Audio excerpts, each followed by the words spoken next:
Okay, well, interesting, huh? Um, some of y'all are saying how prescient I was because a couple of days ago I recorded a video and downloaded it onto YouTube in which I asked the question, what if they pulled a false flag and nobody believed it? And I was talking even mostly in the context of Russia, and the attempts of the deep state and et al. To get us, give us an excuse to get into that conflict. But it turns out I may have been off just a beat because I should have looked a little further south to um, our other enemy. Well, the other nation threatening to make a disharmonious multipolar world, what used to be the unipolar Pax Americana, even though it wasn't really much of a Pax, was it? There wasn't much peace during the Pax Americana period. There was a lot of drone strikes of weddings and a lot of other similar atrocities perpetrated by the war machine of that is nominally part of the United States, but really is just a globalist endeavor, one could argue. But anyway, it turns out instead of it deriving from Russia, this potential false flag comes from China, and it comes in the form of a spy balloon. Now, I've never heard of the phrase spy balloon before.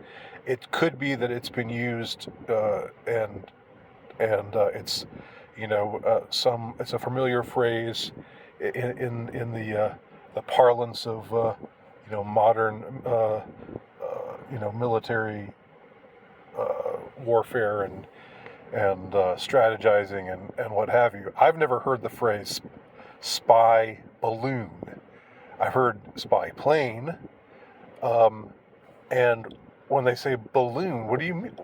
I've heard of weather balloons, but what they're describing is some flying object. I just don't know. I don't get it. I don't get I'm not technologically minded, of course, but I don't get how this thing works or what it's supposed to be.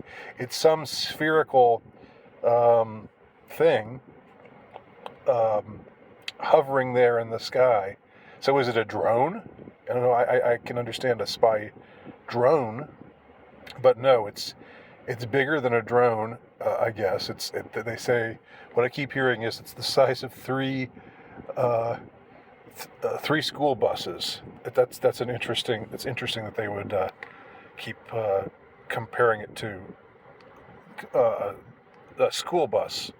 That would be the unit of measurement, instead of just saying it's whatever feet long or its diameter is however many feet. They say 3 school buses. That's supposed to make us think, oh, they're coming for our children, or something like everything they say. It just seems like every phrase that they use, I read it, I hear it with suspicion, and I wonder what they're really up to. Now I want to show this little segment here. This is from, I don't know, it's called Morning in America. I don't even know what network this is. News Nation? I mean, it looks like a more minor venue. It's not network news. But anyway, there's something interesting that we'll see in a minute. So let me just play this. Is responding to the discovery of a suspected Chinese spy balloon flying over the U.S. as we speak. I mean, when you hear that, you're like, a Chinese spy balloon? Like out of a movie or something. What in the world? How are they able to do this? The Pentagon says the surveillance balloon has been hovering over the northwestern United States and was flying over sensitive sites and collecting information. This all happening as... Okay, again, I'm interrupting this broadcast. I know that it always annoys some of you. Like, just stop interrupting. I want to watch the thing. You can watch the segment, uninterrupted. I'll leave a link to it below. But this is my take on what they're saying. Again, though, like the phrase "spy balloon" just rolls off their tongues, and yet the woman here in this broadcast is saying, "What? What is that? How is that possible?" So what I picture in my mind is like a mini Death Star up there, and it's just this vague, fuzzy thing. We can't see all that well, but it's over the northwestern part of the country, the more remote area. They say here, they talk here about it hovering over sensitive sites and taking pictures. I mean, are they talking about specific Air Force or Army bases? I don't know. But the Pentagon says it's there. There's not anything to fear as far as this spy balloon actually being able to see things that are that would be of a sensitive nature. In that case, why are they doing it? Why have this thing? I heard somewhere it's not picking up anything that their satellites wouldn't pick up. Again, why is it up there in the sky then in the first place? And how do we know that it's of Chinese origin? Because the Pentagon says so. Has China claimed it? I don't think that they've claimed it. I might be wrong, but I don't think that they have. Anyway, let me keep this going. Secretary of State Antony Blinken is set to visit China. We're covering this story on multiple angles. Allison Harris at the White House with a federal response and China's reaction. But we start with Robert Sherman. He's live in Billings, Montana, where the balloon was spotted. Robert, did people actually take out their cell phones and notice something strange in the sky, maybe a UFO, and it turns out to be the spy balloon? It was a UFO. Well, It it was has a lot of people here shocked, Adrian, to believe, that this could happen here, all the way out here in Montana. But people say they started to notice this balloon back on Wednesday. The U.S. government says that they've been following this thing for the last couple of days as it went over Alaska and the Aleutian Islands, and they weighed their options as to what exactly the best course of action was going to be as they tracked this thing. President Biden said at one point there was a consideration of possibly bringing this balloon down, ultimately opted not to do that for the prospect of debris falling here on the state of Nevada. Look at that thing, just hovering there. It's spherical and it's a balloon, but is it not really a balloon? It's not, obviously it's not just inflated with air, right? Otherwise it wouldn't be able to move around with such precision as it's doing, or as rapidly as it's apparently doing, right? So again, until I woke up this morning, February 3rd, 2023, I don't think I had heard the phrase spy balloon used before. Again, I might just be out of the loop, but it just seems like it's rolling off of people's tongues now, like it's a spy balloon, like what that is. But at the same time, they say, what the heck is that? What's going on? Now, what I think gets interesting is they have a couple of interviews with some onlookers, some bystanders, some Montanians, and I think what they have to say is interesting. But he ended up taking the advice of his defense team on that one. But you talk to people on the ground here, and they tell us, yeah, this is pretty shocking, hard to believe it happened all the way out here, but welcome to the world that we live in. Let's take a listen. Nothing in this day and age is really surprising anymore, so, it is what it is. So, that's just like the answer to the question, what's going on? How can this be explained? You just shrug and say, well, welcome to the world today. That's what this newsreader said. And then this first guy, this younger guy they're interviewing in his car. He says, "Nothing surprises me anymore." It's just like, okay, well, so if a portal to another dimension opened and a bunch of reptilian unicorn hybrids came out and started shooting people, that you just sort of shrug and say, well, welcome to the world today. Nothing surprises me anymore.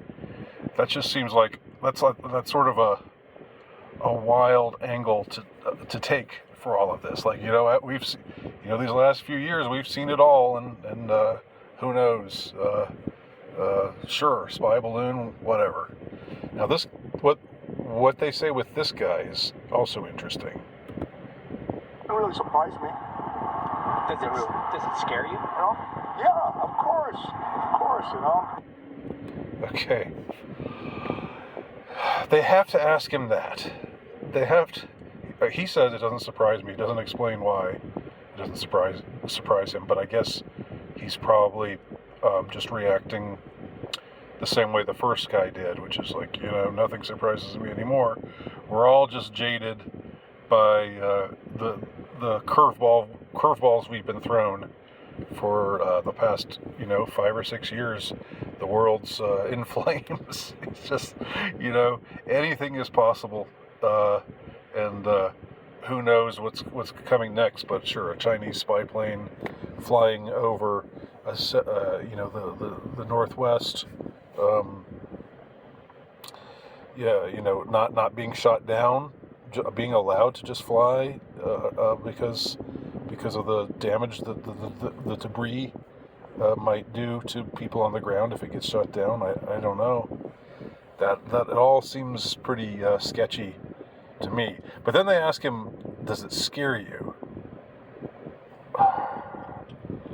Why? Why do they ask him that? Why? I mean, here's my thoughts about that. I think it's a fear. It's a fear campaign. I mean, that's par for the course, that they want to make us fearful. And fear is the mind killer. If I were this guy, if I were up there and they were interviewing me and they asked, "Are you scared?" I would tell them, "Look, fear is the mind killer. Read Dune." They'd probably not use it. It'd be like, "Oh, this weirdo." But it wouldn't be a useful thing for them. They want people to be scared. They want people to admit that they're scared. They want people to feel helpless. Learned helplessness is a big part of their campaign. So anyway, I'm just sort of trying to look, beneath the surface of this story. So there are some legitimate concerns about the balloon floating over Montana. There are 3 nearby air bases that are known to have long-range nuclear missile silos. Malmstrom Air Force Base, about 4 hours north of Billings to the east, another at Minot Air Force Base in North Dakota, and another just south of us in Wyoming. Now, U.S. officials are downplaying the potential security threats that are coming with this, saying that pretty much any information that the Chinese could glean from a balloon, they could probably get from the satellites that both China and the U.S. have hovering overhead. Okay, so then why are the Chinese doing this? If the Chinese are doing this, then they can't learn anything additional by doing this, then why are they doing this? It's just because they can? Is that why? It's just sort of throwing their weight around?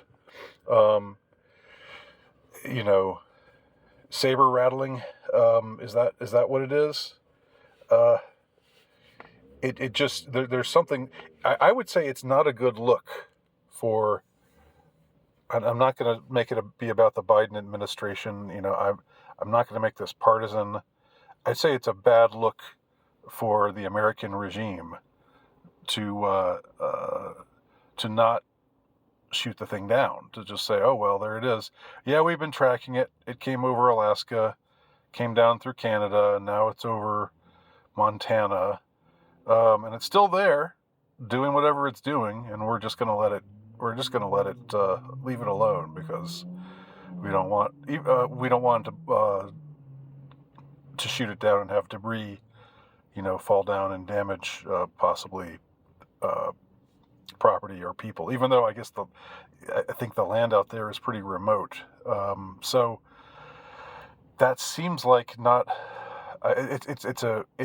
It gives the impression of being at the mercy of the Chinese. Now, I'm still dubious that this is a Chinese thing, and like a lot of you are saying, like a lot of you are implying, maybe this is a false flag. It's sort of a weird false flag. It's not. It's sort of a ambiguous, ambiguously threatening thing. Entity or object or notion or possibility. Just because it's some hovering sphere that's called a spy balloon, which is, again, not to beat a dead horse, but new language to me. And so what's really going on? What really is behind it all? What really is the purpose of all this? That's what I'm wanting to know. Is it designed to ramp up tensions? Is it designed to rattle people? Is it designed to create fear in people's hearts? I think that reporter was doing the bidding of his masters, whether he knew it or not. When he asked the guy, "Are you scared?" Like, why would you ask that? That there's something about that question that's so. I would be annoyed by that question because it just seems like the whole idea behind that question is to try to get you to look like a quivering, fearful, person. You don't want to go out there and say, "Yeah, I'm scared. It's scary." So this guy took the bait, though. He said, "Yeah, he's scared," and so presumably we should all be scared too. So it's fear. It's a fear campaign. That's what I would say at this point. I don't know what to say beyond that, but I welcome anyone's ideas and suggestions. That's it. Thanks for watching. Talk to y'all soon.